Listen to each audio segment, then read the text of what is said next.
सीमा हैदर वो अपने घर में है या नहीं है, सचिन अपने घर में है या नहीं है।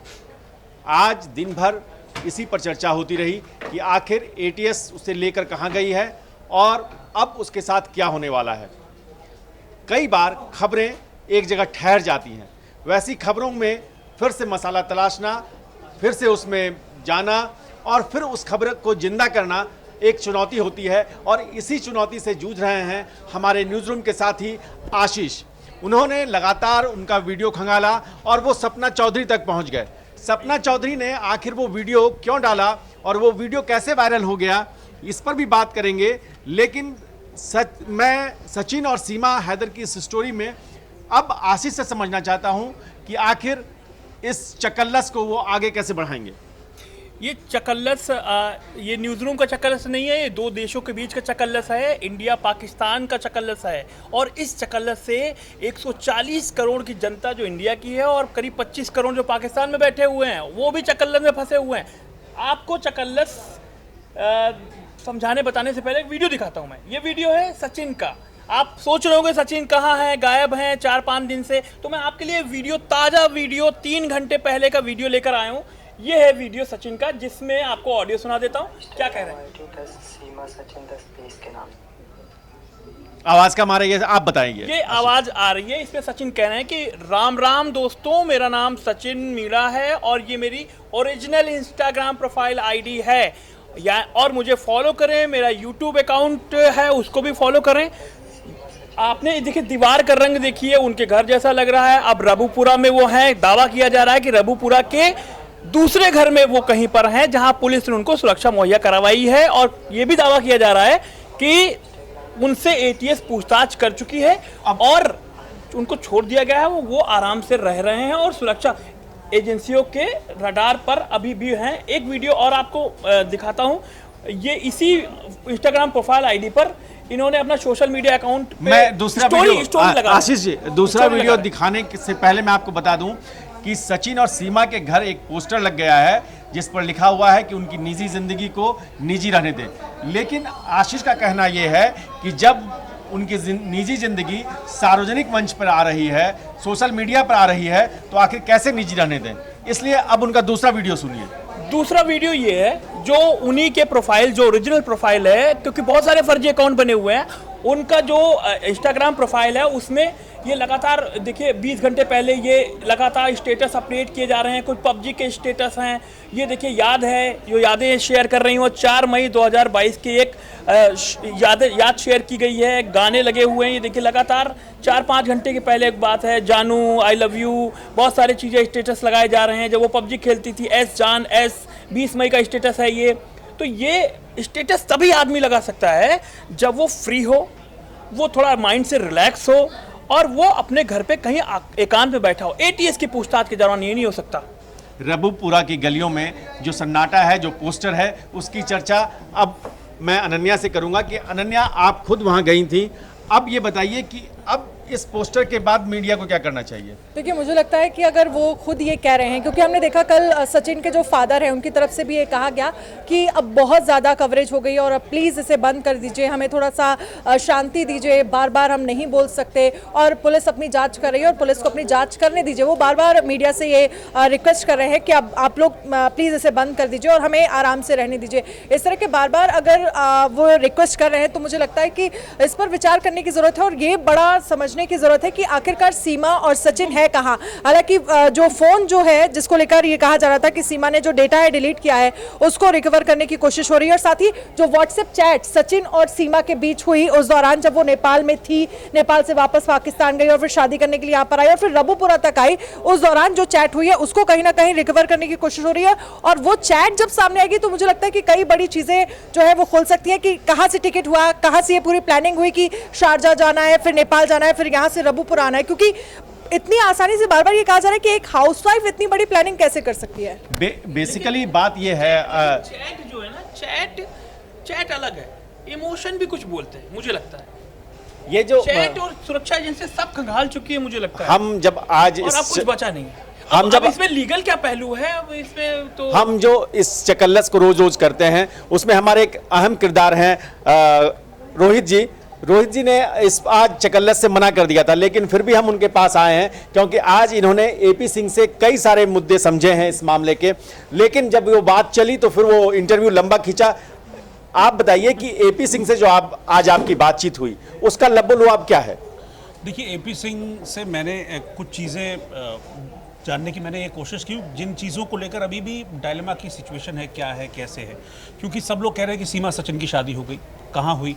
क्योंकि अब उन्होंने जब नागरिकता के लिए अप्लाई किया है, जैसे कि उन्होंने राष्ट्रपति को दया याचिका दी है और उसमें मांग की गई है कि आर्टिकल 72 के तहत जो सीमा है उसको भारत की नागरिकता मिले।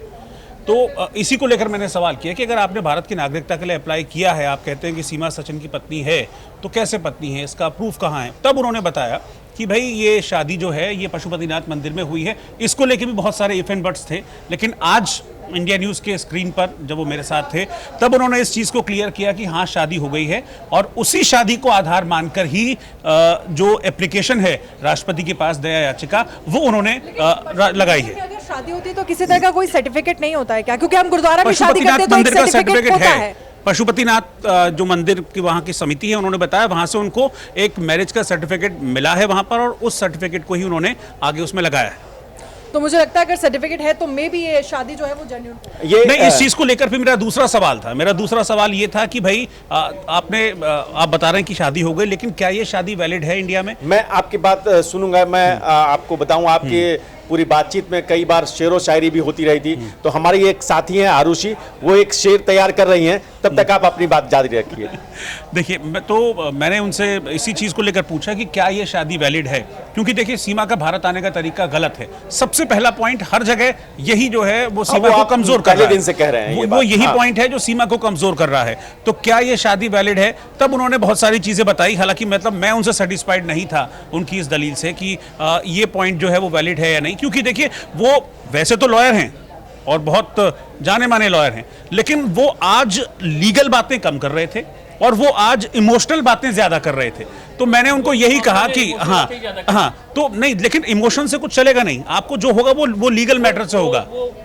अग्नि की 7 फेरों की बात कर रहे हाँ, हैं कि अग्नि के 7 फेरे, अग्नि के 7 फेरे लिए। कोरोना टाइम में ऑनलाइन शादियों की बात कर रहे हैं वो कि भाई सामने आमने नहीं है कुछ भी, कोरोना टाइम पे ऑनलाइन शादियों की बात कर रहे हैं। तो वो कोरोना टाइम था, एक फेज था, उसमें पंडित पुजारी कुछ प्रूफ था ना, अगर ऑनलाइन शादी हो रही तो उसका वीडियो कटिंग वगैरह था। तो ये सारी चीजों चकल्लस में कर रहे हैं वो। पराग की भी एंट्री होगी, लेकिन उससे पहले आरुषि, आपका आज का शेर क्या है जिससे आप इस पूरी स्थिति को बयां करेंगी? सीमा हैदर पे मैं एक शायरी मारूं, लेकिन मैं उससे पहले एक सवाल पूछना चाहती हूं आशीष सर से, क्योंकि आशीष सर जो है सीमा हैदर की बहुत साइड लेते हैं, और आज भी मैंने देखा कि जब आप लाइव थे तो फिर आप सीमा हैदर की बहुत साइड लेते हैं। मैं पूछना चाहती हूँ एक चीज़ कि चलिए मानिए कि सीमा हैदर को यहाँ की नागरिकता मिल गई और सीमा हैदर यहाँ पे रहने लगी, तो उसके बाद उनके आगे की जो दिनचर्या होगी वो क्या होगी? ना सचिन जॉब करता है, ना सीमा कुछ करती है, उनके जो 4 बच्चे हैं, उनका जो पूरा परिवार है, उनका पालन पोषण कैसे होगा? उनका पूरा बैंक बैलेंस कब तक चलेगा? बैंक बैलेंस कब तक चलेगा? कि वो जो पैसे लाए थे वो तो खत्म हो चुका है, तो आगे क्या होगा? देखिए, इसका आंसर मैं देता हूँ। मैं हालांकि सीमा के पक्ष में नहीं हूँ, लेकिन इसका आंसर मैं देता हूँ। अभी पिछले कुछ दिनों में सीमा को सोशल मीडिया ने इतना हाथों हाथ लिया है, नहीं सिर्फ इंस्टाग्राम ही नहीं,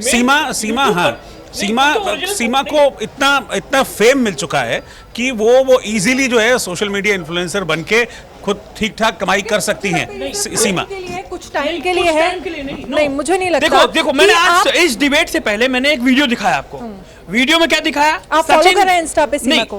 फॉलो तो कर ही रहे हैं, क्या मतलब वो तो प्रोफाइल जो ओरिजिनल प्रोफाइल है सुबह शाम आप मतलब ठीक है, मुझे लगता है कि अगर आशीष सर फॉलो कर रहे हैं तो उसको बहुत सारे फॉलोअर्स मिल जाएंगे। नहीं, फॉलोअर वाली बात नहीं है, मैं अभी प्रमोट भी कर रहे हैं। प्रमोट नहीं, मैं बताता हूँ इसमें क्या चीजें है।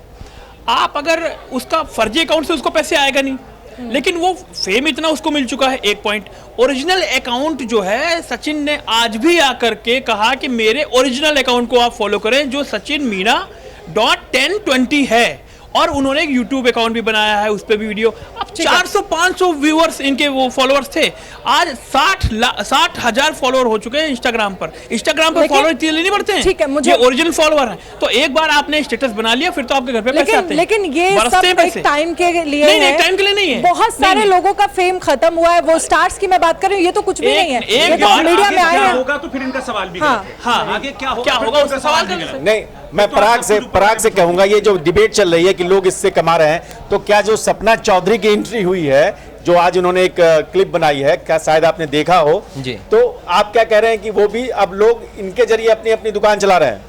नहीं देखिए, बात कुछ हद तक ये सही भी है कि इसके ज़रिए वो बहुत कुछ कर भी सकते हैं आगे चलकर, लेकिन ये एक फेम होता है। हम रानू मंडल का जिक्र करें, हम सहदेव दिर्दो का जिक्र करें, बहुत सारे ऐसे लोग सोशल मीडिया पर आए हैं, काचा बादाम वही बंगाल का, बहुत सारे सोशल मीडिया पर ऐसे लोग आए हैं जो कि कुछ दिन तक रहते हैं लोगों की जुबान पर, उसके बाद लोग उनको भूल जाते हैं। तो बहुत ज्यादा दिन हो सकता है ये ना चले। वो उसका भी रीजन है, वो आए, सिर्फ उन्होंने एक चीज की, उसके बाद वो खुद पीछे हट गए। जी जी, उनका उठा के कंटेंट अगर आप और पैसे बना रहा है।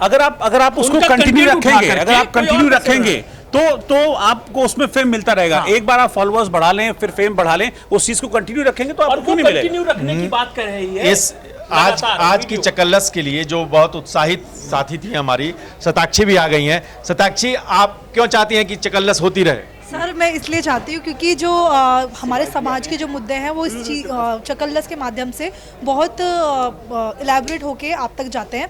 तो मेरा सर से एक क्वेश्चन है कि ऐसे अगर सीमा जैसे भाग के आई है पाकिस्तान और उसको फेम मिल गया, तो ऐसे तो फिर समाज में गलत मैसेज आएगा, लोग भाग भाग के इस देश से उस देश जाएंगे। नहीं, ये बात कब की हो रही है? उन्होंने बात तब की, मैं वही तो कह रहा हूँ। ये नागरिकता, अगर नागरिकता में ये अभी सिर्फ ये सिर्फ, हाँ, लेकिन इस शोर शराबे का एक साइड इफेक्ट, ये एक हाइपोथेटिकल चर्चा है बेसिकली, दिस इज हाइपोथेटिकल चर्चा।